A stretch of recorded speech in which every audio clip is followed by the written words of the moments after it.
Nesta aula, vamos falar sobre as placas de rede do VirtualBox, o modo de funcionamento delas e os efeitos que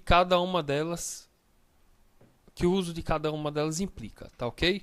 Então eu fiz aqui esse pequeno esquema, tá? Essa pequena ilustração aqui, porque é o seguinte, vamos olhar aqui na interface do VirtualBox, por exemplo, essa máquina Linux. Quando eu clico aqui, desse lado mostra o detalhe da máquina selecionado do lado da esquerda. Eu vejo que ela tem dois adaptadores de rede. Lembrando que cada máquina virtual pode ter até 4 adaptadores de rede. Bom, então, essa minha máquina Linux ela tem dois adaptadores de rede, um funcionando no modo NAT e o segundo funcionando no modo rede interna. Eu vejo aqui que essa minha outra máquina Linux já tem 3 adaptadores de rede.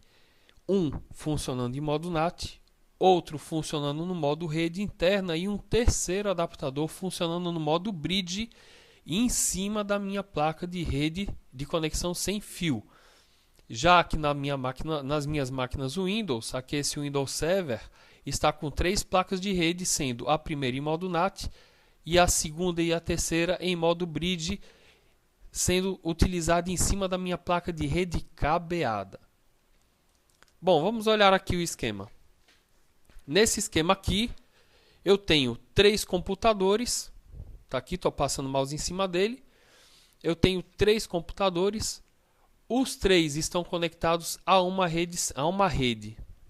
Agora observe que esse está usando a placa de rede wireless para se conectar à rede. Já esse outro está usando a placa de rede cabeada e esse terceiro está usando a placa de rede wireless também. Observe aqui que este computador tem 3 máquinas virtuais, assim como os outros 2 também. Tá? Então, os 3 computadores, cada um com 3 máquinas virtuais. Perfeito. Eu anotei aqui do lado de cada máquina virtual a placa de rede que está sendo utilizada e o modo. Tá, então observe que esta máquina virtual está no modo NAT, essa em modo bridge, essa em modo interna, essa em modo interno, NAT. Essa máquina virtual está usando os 3 modos, ou seja, NAT, bridge e interna. Perfeito, então veja só. Quando é que você vai usar uma placa de rede no modo NAT? Você vai usar uma placa de rede no modo NAT quando você quiser que a máquina virtual se conecte à internet utilizando a internet do computador real. Tá, então, neste caso, esta máquina virtual daqui, que está em modo NAT, ela, através da placa de rede cabeada, conseguirá chegar à internet. Então, ela consegue acessar sites, ela consegue fazer live update de pacotes de atualização e assim respectivamente.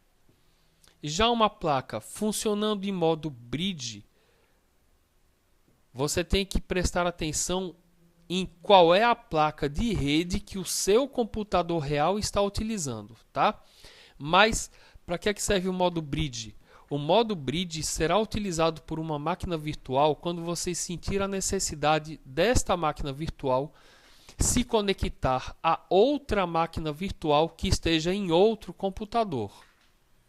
Ou então,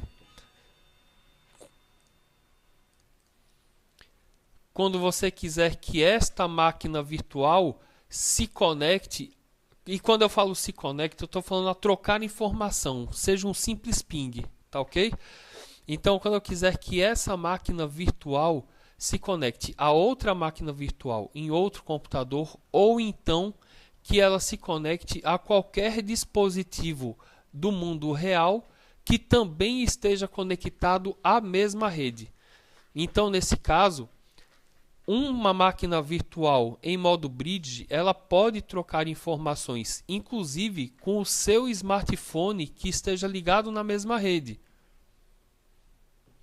Então, observe aqui, como este computador está conectado à rede através de sua placa wireless, quando eu for setar a configuração da placa de rede desta VM, ou seja, desta máquina virtual em modo bridge, eu devo informar ao VirtualBox que esse modo bridge irá utilizar como ponte para a saída para o mundo real a placa wireless. Aqui, no caso deste computador, veja que ele também está ligado utilizando a placa wireless. Neste caso, as máquinas virtuais que porventura estiverem utilizando a placa em modo bridge também deverão escolher o modo bridge sobre a placa de rede wireless. Vamos falar agora do nosso terceiro e último modo, que é o modo rede interna. Você vai utilizar o modo rede interna dentro do ambiente de virtualização quando você quiser que as suas máquinas virtuais fiquem isoladas do mundo externo, mas, no entanto, possam trocar dados entre si. Então, observando aqui a ilustração feita, eu vejo que aqui, neste caso, esses dois computadores estão em modo rede interna, o que significa que eles podem trocar informação entre si, mas não podem trocar informação com este terceiro computador virtual, uma vez que ele só tem uma placa de rede e essa está em modo NAT. Já observando esse ambiente aqui de baixo, eu vejo que eu tenho 3 computadores virtuais, sendo 2 apenas no modo rede interna e o outro computador com os 3 modos.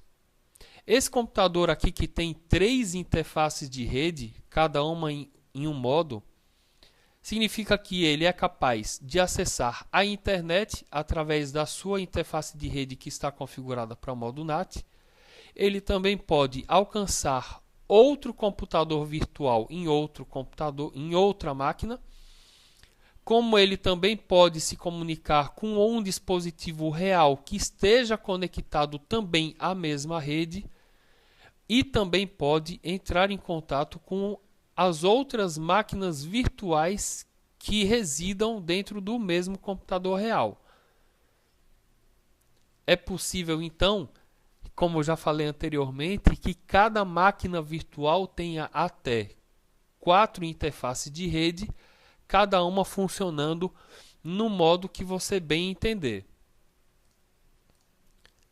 Essa configuração de rede, ela fica aqui. Você marca a máquina virtual e clica em configurações. Na janela que vai abrir, observe que existe uma seção chamada rede. Quando você clica na seção chamada rede, do lado da direita da janela de configurações irão aparecer os 4 possíveis adaptadores. Veja aqui na minha tela que o meu primeiro adaptador dessa máquina Linux está com a placa de rede habilitada em modo NAT. Eu posso mudar o modo a qualquer tempo, tá? Basta que eu venha aqui e faça a modificação que eu desejo. Tá? Mas esse primeiro está em modo NAT. Este segundo aqui está em modo rede interna. E aqui um terceiro adaptador que não está em uso. Se eu quiser mexer nesse adaptador, basta habilitar a placa de rede e escolher aqui o modo entre NAT, Bridge e rede interna. Vale lembrar que esses são os 3 modos mais usados. Vocês viram outros modos ali, mas não vem ao caso de entrar em detalhes com relação a eles. Então vamos à nossa próxima aula, onde nós veremos como é que se faz para criar uma máquina virtual.